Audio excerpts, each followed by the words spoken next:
அசாமி பாடகர் ஜூபின் கர்க் உடல் கவுஹாத்தியில் திரளான ரசிகர்களின் கண்ணீர் அஞ்சலிக்கு மத்தியில் தகனம் செய்யப்பட்டது.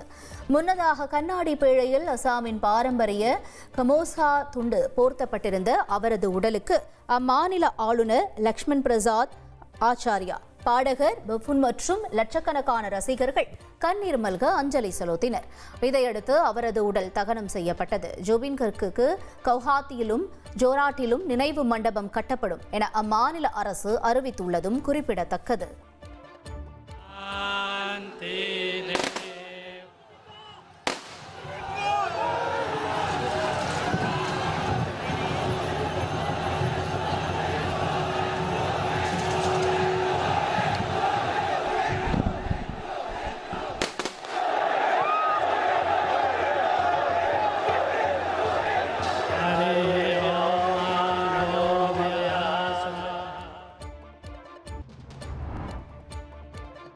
கொல்கத்தாவில் கொட்டி தீர்த்த கனமழையால் வாகனங்கள் ஆமை வேகத்தில் ஊர்ந்தபடி சென்றன.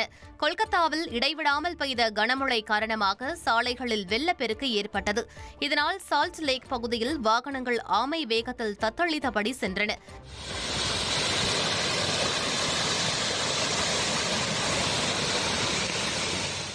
மேலும் கோல்ஃப் கிரீன் பகுதியில் குடியிருப்புகளை மழைநீர் சூழ்ந்ததால் பொதுமக்களின் இயல்பு வாழ்க்கை அடியோடு முடங்கியது.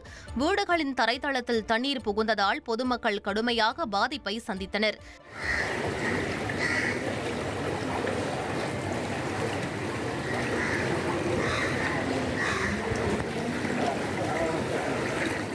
தெற்கு கொல்கத்தாவில் கடை வீதியில் தேங்கிய வெள்ளப்பெருக்கால் கடைகள் அனைத்தும் மூடப்பட்டன.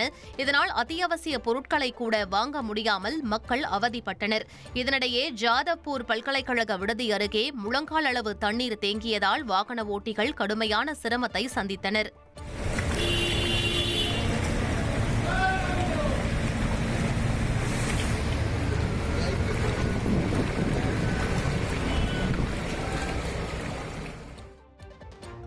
உங்கள் தந்திவன் தொலைக்காட்சியில் கருடா தினமும் காலை 6 மணிக்கு காணத் தவறாதீர்கள்.